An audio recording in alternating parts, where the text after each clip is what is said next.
You know, I've watched you. Sometimes our people disagree with you, but I mean, I understand some of your approach. I mean, sometimes we take a hard bite. It helps us as politicians. Nowadays, when I listen to you, I even panic. Why? Maybe, hey, Why do you panic? the way you, Papa, you know, Papa. Figuratively, he bites as hard as he can. Okay. And of course, when he puts his fangs into you, you certainly feel it. I think it pretty. Watch Johnnie's bite.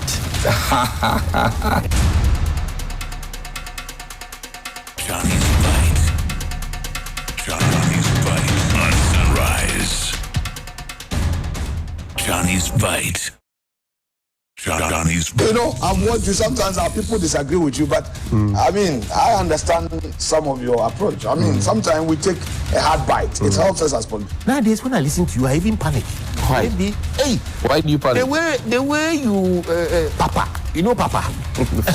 Figuratively, he bites as hard as he can. Okay. And of course, when he puts his fangs into you, you certainly feel it.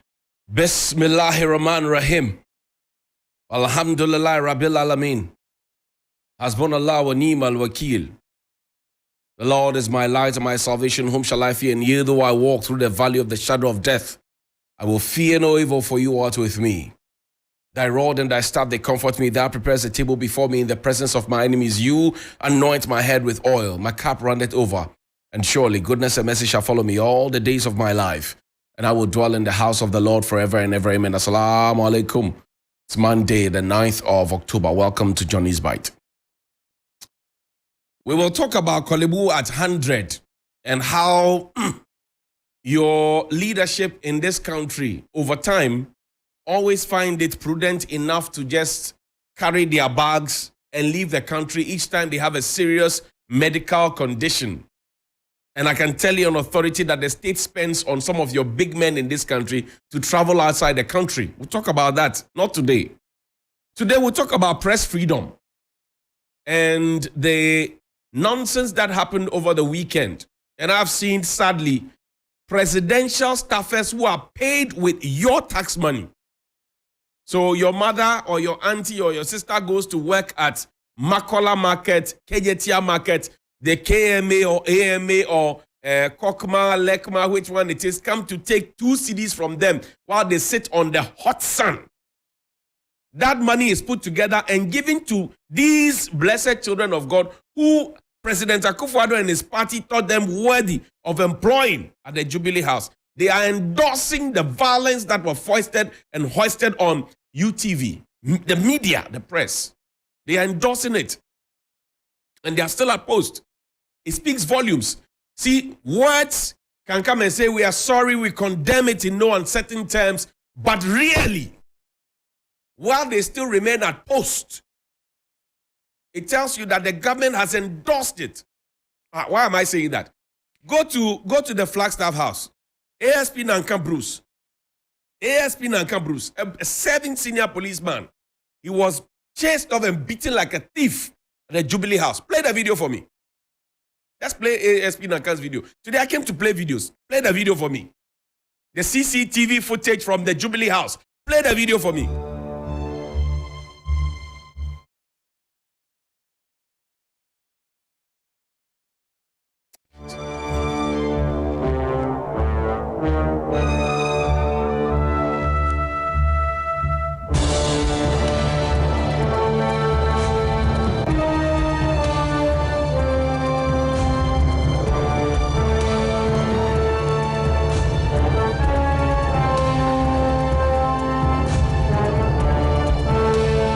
Show the people the video. Take my face off the TV.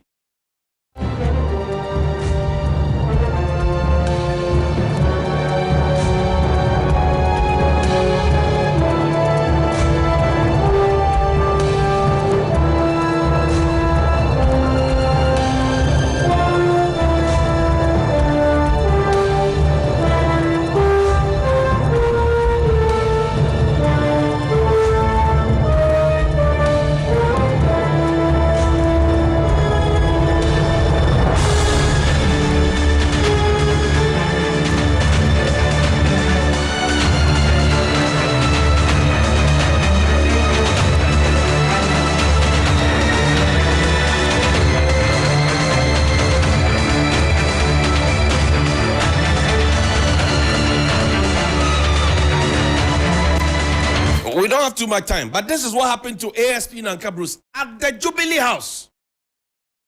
Now, some people call it Julobi House. It happened to him.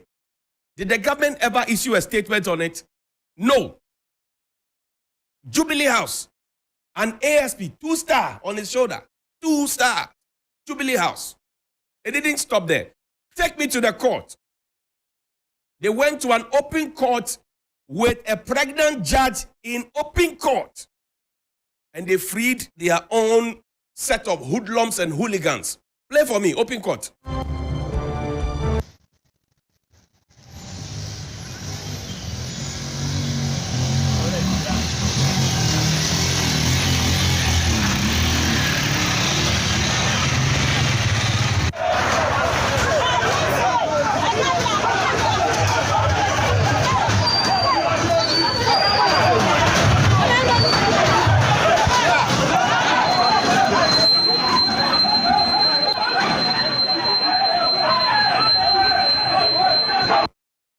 So this one, what you're seeing is not an open court.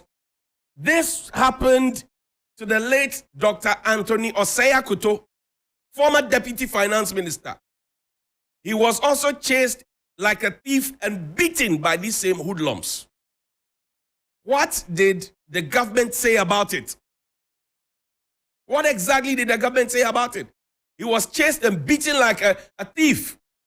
Let's go to the Ashanti region. National Security Coordinator. Play for me.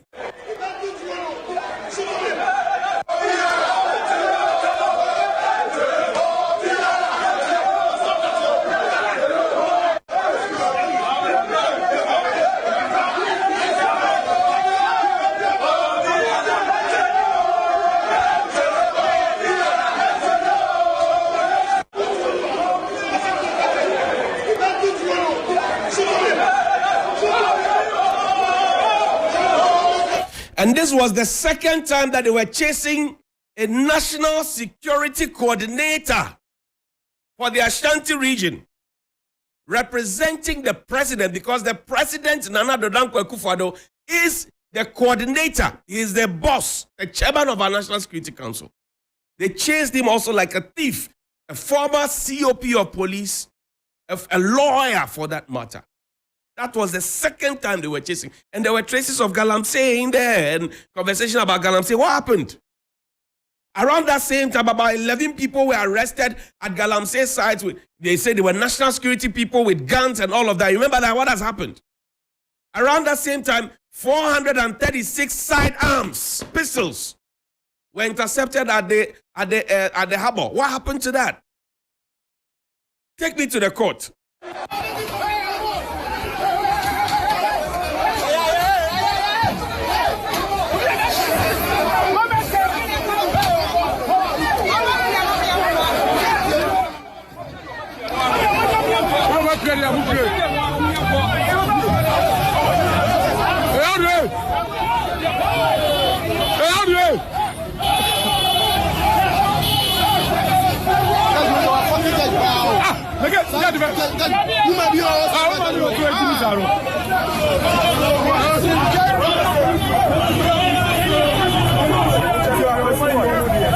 The judge is the woman they are talking about in Chi.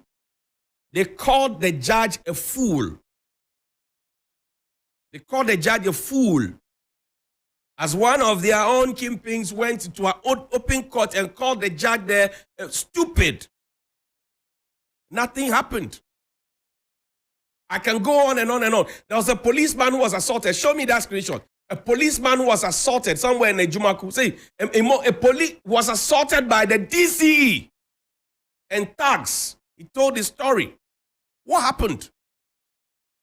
There's been a certain level of consistency in all of this. Now take me to UTV. Play the video for me. The next is that either they take off their shoes. You are not to attack anybody. You want to see we just came in and got in, and we are here. See, the level I'm all the time, no eyes on time. Ooh! I'm telling you.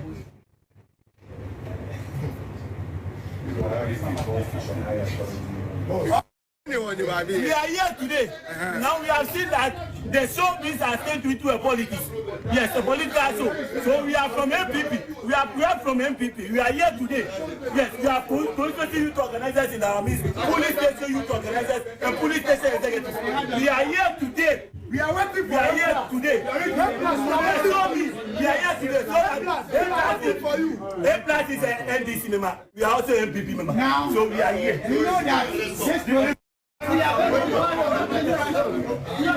we cannot sit here in this country and allow a plus who has done nothing to his life. Only 18 million of I was here.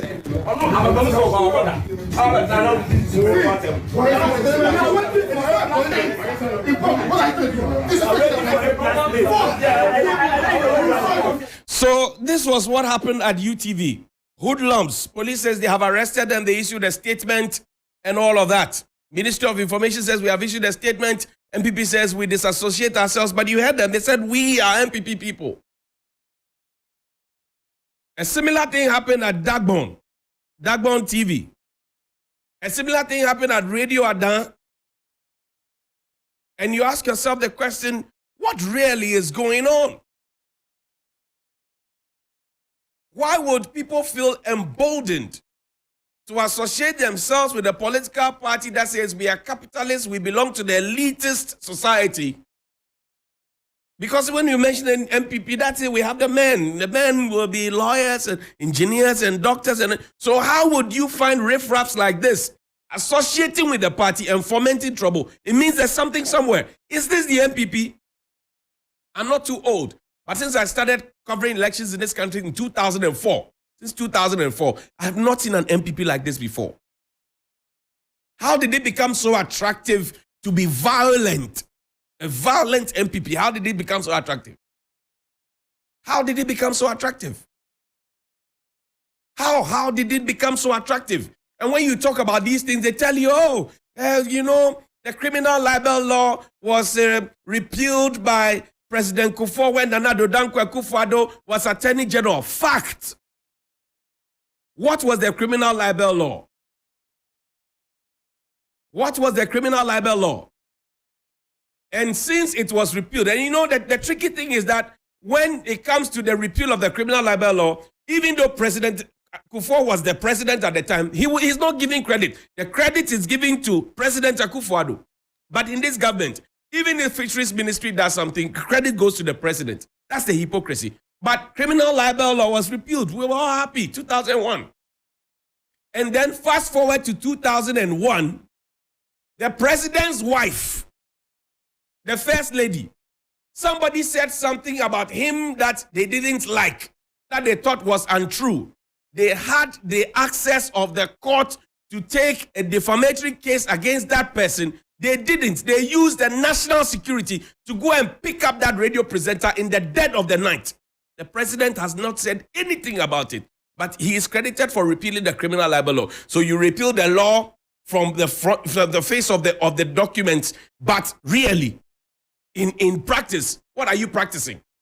I'm telling you, President Akufo-Addo's wife, Rebecca Akufo-Addo, somebody sat on radio and said something that she didn't like. They used national security to go and pick him up. They could have used what was criminal about it. They could have used the civil process. They failed to use the civil process. The matter was actually taken to court by the same state institution. Then when you finish, come and tell me that he repealed the criminal libel law. Aputo. Your actions are showing differently. Pull up Article 162 for me, where a political party now decides to write to a media house, a party made of lawyers, and the president, who is a human rights lawyer.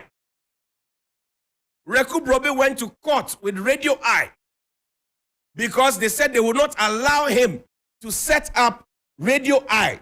Guess who was his lawyer? Nana Addo Dankwa Akufo-Addo. Freedom and independence of the media. Freedom and independence of the media are hereby guaranteed. That's 1. 2. Subject to this constitution and any other law not inconsistent with this constitution, there shall be no censorship in Ghana. That was how that useless letter that was written to UTV Well, and I'm not surprised. I will not be surprised if other media houses have received it, but they have not been bold enough to put it out. 3, there shall be no impediment to the establishment of private press or media or in particular, and there shall be no law requiring any person to obtain a license as a prerequisite to the establishment or operation of a newspaper, journal, or other media for mass communication or information. This was on the basis for which Dr. Reku Brobi went to court, and his lawyer is Nana Akufo-Addo in that matter. Go and read it. Editors and publishers of newspapers and other institutions of the mass media shall not be subject to control or interference by government, nor shall they be penalized or harassed for their editorial opinions and views or the content of their publication. So the person who wrote that letter is illiterate of the law. He's an illiterate of the law. Play President Akufo-Addo's video telling us that he rather likes a noisy media. Play his video. Let's remind him. I will say again that I must prefer the noisy, boisterous, sometimes scurrilous media of today to the monotonous, praise-singing, sycophantic one of yesteryear. This was President Akufo-Addo at the World Press Freedom Day. At the time when he was speaking, press freedom was dropping. Play Prophet Odro's video for me. Play it. There are people who, I was shocked that a letter was written from the current government to UTV, telling UTV, take out, we don't like the entertainment, we don't like this guy on the entertainment show, you are determining to a private TV station who you like and who you don't like. No wonder Dan Kwansem has been removed on Thursday afternoon. No wonder. Somebody can sit at home and be making instructions. I don't like this guy, I don't like this guy. Nonsense. No wonder afternoon they have taken such a content and threw it away. And they replace it with movies. Movies. A woman is lying on a man. Movies. Let me tell you, the fact that you are my mother doesn't mean I can't tell you truth. Yeah, I don't care who you are. The fact that you are my wife doesn't mean I cannot look you in your eye and tell you truth. Please. You want to take us off completely? Take it off! But the truth will be spoken.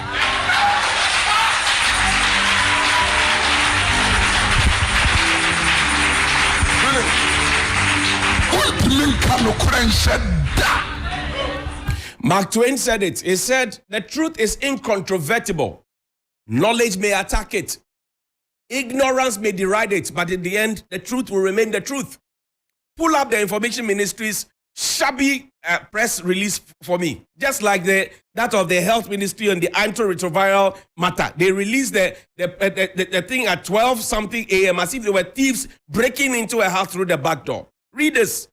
It says the Ministry of Information on Saturday, October 7, 2023, made a report to the Ghana Police Service to intervene in an incident at the studios of UTV, a private TV station in Accra. This followed reports to the Media Monitoring Center of the ministry that a group of persons had entered UTV studio allegedly without authorization. You are seeing video. Kojo Opon Kruma, journalist Kojo Opon Kruma, you are seeing videos. You yourself pick up the phone to call. You are saying alleged. You see incontrovertible video and evidence. You say, boss, you'll be Cobra. You be Cobra. When the woman said Nipa a Cobra, that's what he meant. You are seeing videos. You pick up the phone to call. You say it is alleged. When the matter happened at Dagbon, the Dagbon TV, did you use alleged? You said it was an assault. You were definite. When it comes to your party, you are different. When it comes to other people's party, the NDC, you're okay. But you forget that you are Minister for Information for all of us, not Minister for Information for MPP people, not for hoodlums and hooligans. Now you say the police has arrested blah, blah, blah. Check out the last paragraph. It said the ministry wishes to encourage the media, especially broadcast media show hosts and panelists, to do their utmost to help promote national cohesion, even as they exercise their fundamental human rights. So you are pushing the pressure now onto the media. Is Diana Samoa not a sworn MPP person? Does she not appear on that show? Is Socrates Safo not a sworn MPP person? Does she not appear on the show? Is Fred Temenza not a sworn MPP person? Does he not appear on the show? I can go on and give you a tall list. So what is your obsession? If A plus is a confessed MPP person, because A plus was the one who was putting all the people in the arts together to do campaign for Nanado, who brought Lumba and Kwabena and the rest to the MPP campaign at Accra at the Mammoth rally. It was A plus. Suddenly, because he's speaking truth to power, you don't like him. Suddenly, you don't like him. Now we are watching you. We have repealed criminal libel. Now, under this Fourth Republic, it is elements of your government and friends of the government and those who are related to the government who have sued media people more than anybody. And every time the template is they're asking for 10 million cedis. The registry is there. You can go and check from the court registry. We will repeal criminal libel law. Somebody says something about your wife that is not true. Then they use national security to go and pick the person up. Then now your party writes to what do you call it, a station to say, alter your program. And I said, I wouldn't be surprised if it's been written all across. When all these things were happening, what did Kojo Oppong Nkrumah do? Did he write this rubbish for national cohesion? Did he do that? As the ministry responsible for supervising the media, what did he do when his party wrote that rubbish of a letter? As a lawyer, did he not know Article 162 existed? The president is a lawyer. Did he not know? Justin Kodua Frimpong, the party secretary, is a lawyer. Did he not know Article 162? I've just read to you what the Constitution says. So how would you have hoodlums like this and they feel proud to say we are MPP? When did MPP denigrate into the ground like that? MPP was an attractive party. An attractive party of elites. Today you have dropped it, descended so low that you think that having hoodlums and people breaking into people's place, beating people up and all of that, and you used to associate that with the PNDC. You were just not happy about situations because you were victims. Now you have become victors and you are visiting even worse on the people. Shame on you. Good morning.